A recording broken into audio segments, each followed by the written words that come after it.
Morning વિદ્યાર્થી મિત્રો, ધોરણ 10 હિન્દી. ગયા પીરિયડમાં આપણે પાઠ 8 શુદ્ધામૂર્તિ વિશે ભણ્યા હતા. આજે આપણે જોઈશું પદ્ય 9 કુત્તે કી સીખ. એના કવિ છે રામધારીસિંહ દિનકર અને સાહિત્ય પ્રકાર છે કથા કાવ્ય. આ એક કાવ્ય છે, પરંતુ એને કહાનીના રૂપમાં પ્રસ્તુત કરવામાં આવી છે, એટલા માટે એને કથા કાવ્ય કહેવાય છે. तो જોઈએ આપણે रामधारी सिंह परिचय।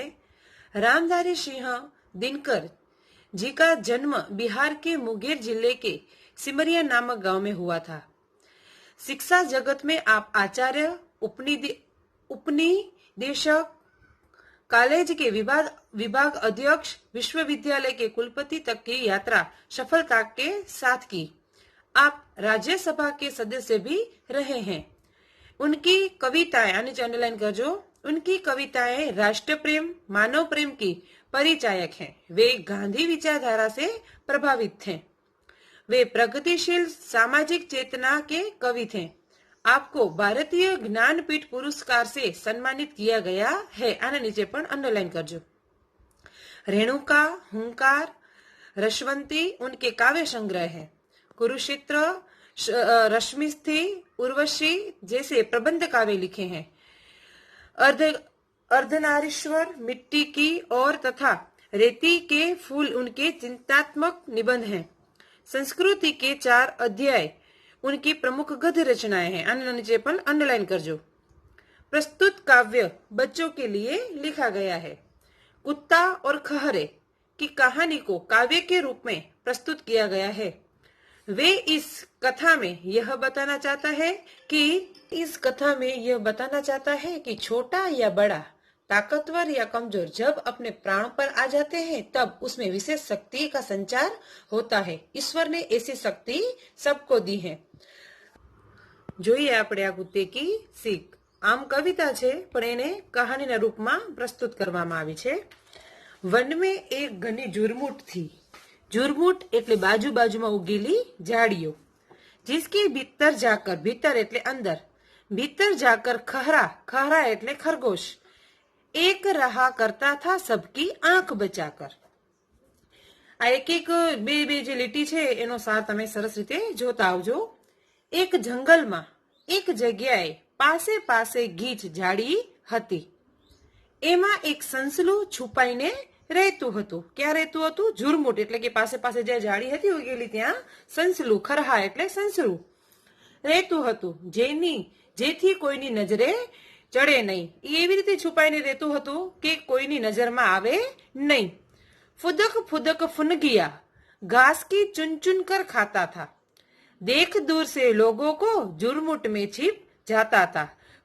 फुगनिया એટલે કે કોમળ નાના ઝીણા પાંદડા આવે ને એને કહેવાય ફુગનિયા.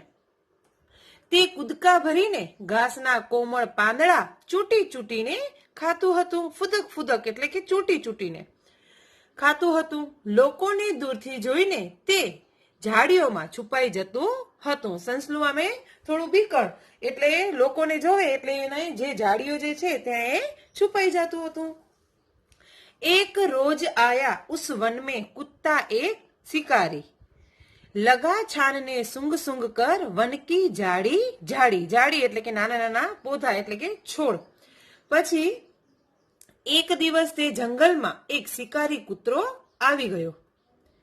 તે જંગલના નાના મોટા જાનવરોને ખાઈ જવા માટે ત્યાંની એક ઝાડીને સૂંઘીને શોધવા લાગ્યો. આ શિકારી કૂતરો હતો એ બધું સૂંઘીને વનમાં સૂંઘી નાના ઝાડવા હોય એને સૂંઘી અને નાના મોટા ગમે તે જાનવરો હોય એને ખાઈ જતો હતો. आखिर वह झुरमुट भी आई जो खहरे का घर थी, मगर खैर उस बेचारे की लंबी अभी उम्र थी. પછી ઈ કૂતરો જે હતો શિકારી કૂતરો ઈ બધે સૂંઘીને છાનબીન કરતો કે ક્યાં પ્રાણી પશુઓ હશે એમ. પછી જ્યાં સંસલું રહેતું હતું એ નાની ઝાડી ત્યાં હતી, ત્યાં એ કૂતરો આવી પહોંચે છે. અંતે કૂતરો તે ઝાડીની પાસે પહોંચ્યો જેમાં સંસલું રહેતું હતું. પરંતુ એટલું સારું થયું કે બિચારા સંસલાનું આયુષ્ય હજી લાંબુ હતું. એટલે કહેવા માંગે છે કે સંસલું એને દેખાયું નહીં અને એ બેચારું એકદમ લકાઈ છુપાઈને ત્યાં સંસલું બેઠું હતું અને કૂતરો ત્યાંથી ભાગી છૂટ્યો. એટલે કે ભાગી ગયો. એટલે લંબી ઉંમર અભી હજી એની ઉંમર કેટલી, સંસલાની ઉંમર હજી લાંબી હતી એટલે કૂતરો ત્યાંથી નીકળી ગયો, એને ખબર પડી નહીં. कुत्ते की जो लगी सांस खहरा सोते से जागा, देख पीठ पर खरा काल को जान लिए वह भागा. કૂતરાના શ્વાસનો અવાજ સાંભળીને સંસલું ઊંઘમાંથી જાગી ગયું. હવે કૂતરો સંસલું હતું એની ઝુરમુટમાં એ સૂતું હતું. પછી એને કોના શ્વાસનો અવાજ સંભળાયો? તો કૂતરાના શ્વાસનો અવાજ સાંભળીને સંસલું ઊંઘમાંથી જાગી ગયું. તેણે જોયું કે સામે તેનો કાળ કૂતરો ઊભો છે. એટલે એનું કાળ એટલે મૃત્યુ એનું નક્કી જ છે. હવે સંસલાને એમ કે હવે આ કૂતરો મને ખાઈ જશે. તે ઝટપટ ભાગી નીકળ્યું. પછી ત્યાંથી સંસલું જે છે એ ભાગી ગયું. એને એમ થયું કે કૂતરો હમણાં જ મને ખાઈ જશે. એનો શ્વાસનો અવાજ સાંભળી અને ત્યાંથી ભાગી જાય છે. ઝપટા પંજા તાન મગર, खरे को पकड़ न पाकर, पीछे पीछे दौड़ पड़ा कुत्ता भी जोर लगाकर. પછી કૂતરાએ પણ પોતાના પંજા ફેરવીને સંસલાનો પીછો કર્યો. એટલે આમ ઝડપથી કૂતરો ભાગવા લાગ્યો કે સંસલાનો એને પીછો કર્યો. પરંતુ સંસલાને પકડી ન શકવાથી તે તેની પાછળ પૂરેપૂરું જોર લગાવીને દોડવા લાગ્યો. એ સંસલાને પકડી શકતો નહોતો કૂતરો. ફરીથી કૂતરો જે છે ફરીથી એકદમ જોશ શક્તિ લગાવી અને એના પાછળ દોડે છે. 4 मिनट तक खुले खेत में रही दौड़ यह जारी, इतने में आ गई सामने घनी कंटीली झाड़ी. झाड़ी એટલે નાનકડા છોડ અને કંટીલી એટલે કાંટાળી. આ એની રમત જે હતી 4 મિનિટ સુધી ખુલ્લા મેદાનમાં ચાલી. સંસલાની ભાગવાની અને કૂતરાની તેને પકડવાની કોશિશની આ દોડ. કોની ભાગવાની? સંસલાની ભાગવાની અને કૂતરાને તેને પકડવાની એટલે કે સંસલાને પકડવાની કોશિશની આ દોડ 4 મિનિટ સુધી ચાલુ રહી. એટલામાં સામે એક કાંટાળી ગીચ ઝાડી ત્યાં આવી પહોંચી. કેટલી મિનિટ સુધી? 4 મિનિટ સુધી. પરીક્ષામાં પ્રશ્ન પૂછાય છે. 4 મિનિટ સુધી ખુલ્લા મેદાનમાં આ દોડ એની જાડી રહી. કઈ દોડમાં પણ કઈ રીતે? તો સંસલાને ભાગવાની અને કૂતરાને પકડવાની. આ બંનેની આ જે દોડ જે છે એ ખુલ્લા મેદાનમાં 4 મિનિટ સુધી ચાલી અને પછી કાંટાળી ઝાડી ત્યાં આવી પહોંચી. ભરકર એક છલાંગ ગયા छिप कहरा बीहड़ वन में. बीहड़ એટલે ભયાનક એકદમ ઘાટું હોય ને એવું જંગલ. इधर उधर कुछ सूंघ फिरा कुत्ता निराश हो मन में. પછી છલાંગ મારીને સંસલું એકદમ ગાઢ જંગલમાં એ છુપાઈ જાય છે. એટલી જ વારમાં સંસલા એક લાંબી છલાંગ લગાવી અને તે ગીચ કાંટાળી ઝાડીમાં છુપાઈ ગયું. કૂતરો આમ તેમ સૂંઘીને અંતે નિરાશ થઈ ગયો અને પાછો ફર્યો. જેવું સંસલો છલાંગ લગાવી શકે એવું કૂતરું લગાવી શકે નહીં. અને કૂતરો સંસલું હતું એ ત્યાં એકદમ બીહડ એટલે ભયાનક ઘાટું વન હતું ત્યાં એ છુપાઈ જાય છે. પછી કૂતરાને ખબર પડતી નથી અને કૂતરો જે છે એ નિરાશ થઈને પાછો ફરે છે. એક લોમડી દેખ રહી थी यह सब खड़ी किनारे, कुत्ते से बोली मामा तुम हो खरे से हारे. હવે આ ખેલની રમત જે હતી અને પકડવાની, સંસલાને દોડવાની અને કૂતરાને પકડવાની બેની રમત જે હતી એ કોણ જોઈ રહ્યું હતું? શિયાળ જોઈ રહ્યું હતું. ત્યારે એક શિયાળ કિનારે ઊભું રહીને આ દ્રશ્ય જોઈ રહ્યું હતું. એને કૂતરાને કહ્યું, કૂતરા મામા તમે સંસલાથી હારી ગયા. ત્યારે એને શું કહે છે લોમડી? શિયાળ એમ કે છે કે કૂતરા મામા તમે આ નાનકડા સંસલાથી હારી ગયા.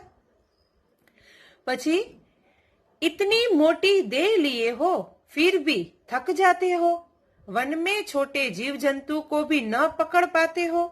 શું કીધું એને? તેણે કહ્યું શિયાળે તમે આટલા હુષ્ટપુષ્ટ છો છતાં પણ દોડતા દોડતા થાકી જાઓ છો. તમે આ નાનકડા સંસલા જેવા પ્રાણીને નથી પકડી શકતા. તમે જંગલના આ નાના જીવજંતુઓને પણ પકડી નથી શકતા. આવા હુષ્ટપૃષ્ટ હોવા છતાંય તમે નાના નાના જીવજંતુને પણ નથી પકડી શકતા. આ કોણ કે છે? શિયાળ કે છે કૂતરાને. કુત્તા હસા અરે દીવાની, તું નાહક બકતી હે. નાહક એટલે અનાયસ, એટલે કે ન બોલવાનું હોય તે એવી વાતો, નકામી વાતો કરે છે. इसमें है जो भेद उसे तू समझ नहीं सकती. કૂતરો જે છે એ શિયાળને જવાબ આપે છે. કૂતરો આ સાંભળીને હસી પડ્યો. તેણે શિયાળને કહ્યું, અરે ગાંડી, તું નકામી વાતો કરે છે. અરે પાગલ, તું નકામી વાતો કરે છે. તું રહસ્યની વાત સમજી શકતી નથી. આ વાતમાં રહસ્ય છે, તું સમજી શકતી નથી. કૂતરો જે છે એ શિયાળને કહે છે. મેં તો દોડ રહા થા કેવલ દિન કા ભોજન પાને. હવે શું કહે છે જુઓ, મેં તો દોડ રહા થા કેવલ દિન કા ભોજન પાને, લેકિન ખરા ભાગ રહા થા અપની જાન બચાને. આ એનું રહસ્ય છે. ત્યારે કૂતરાએ કહ્યું, અરે હું તો મારા ભોજન માટે સંસલાની પાછળ દોડી રહ્યો હતો, પરંતુ સંસલું પોતાનો જીવ બચાવવા ભાગી રહ્યું હતું. આપણે જોયું ને કે આપણા ઉપર જ્યારે ગમે તે સંકટ આવી જાય તો આપણને આપણી શક્તિ લગાવીને ભાગવું જોઈએ. પછી આપણે ખાવાની કે એવી કોઈ ચિંતા કરવાની હોતું નથી. ત્યારે કીધું, મેં તો દોડ રહા થા કેવલ દિન કા ભોજન પાને. એ કોણ? કૂતરો. અને લેકિન ખરા ભાગ રહા થા આપની જાન બચાવર, એટલે સંસલું જે છે પોતાનો જીવ બચાવવા ભાગી રહ્યું હતું. કહેતે હૈ સબ શાસ્ત્ર કમાઓ રોટી જાન બચાકર, પરંતુ સંકટ મેં પ્રાણ બચાવો સારી શક્તિ લગાકર. આખા કવિતાનો, કથા વસ્તુનો આખો સાર આપણે આ બે છેલ્લી પંક્તિમાં સમજાશે. બધા શાસ્ત્રોમાં કહે છે કે પોતાનો જીવ બચાવીને જ રોટી મેળવવી જોઈએ. જો હવે આપણો જીવ જ ન હોય તો આપણે રોટી કઈ રીતે મેળવી શકીએ? તો પહેલા તો આપણો જીવ બચાવવો જોઈએ. કે શાસ્ત્રમાં કીધું છે કે પોતાનો જીવ બચાવીને જ રોટી મેળવવી જોઈએ, અર્થાત પોતાના જીવન નિર્વાહ માટે પોતાનો જીવ જોખમમાં ન મૂકવો જોઈએ. જ્યારે જીવનનું જોખમ આવી પડે ત્યારે પોતાની પૂરેપૂરી શક્તિ એકત્ર કરીને પોતાનો જીવ બચાવવો જોઈએ. પહેલા હંમેશા શક્તિ લગાવીને આપણો જીવ બચાવવો જોઈએ. જીવ બચી જશે તો આપણે ગમે ત્યારે જે છે એ રોટી તો ખાવા મળી જશે, અને આપણો પેલું જે છે એ આપણો જીવ બચાવવો જોઈએ. તો વિદ્યાર્થી મિત્રો, તમને આ કથા વસ્તુ મતલબ કે કવિતા જે છે એ કથા વસ્તુના રૂપમાં જે છે તમને સમજાઈ ગઈ હશે. બરાબર વિદ્યાર્થી મિત્રો, આ જે છે કહેતે હે સબ શાસ્ત્ર કમાઓ રોટી જાન બચાકર, પર સંકટ में प्राण बचाओ सारी शक्ति लगाकर. એ જે બે પંક્તિ છે એ આશ્રય સ્પષ્ટીકરણ છે. એ ખાસ પરીક્ષામાં પૂછાય છે, એટલે આપણે ખાસ એને પાકું કરીશું.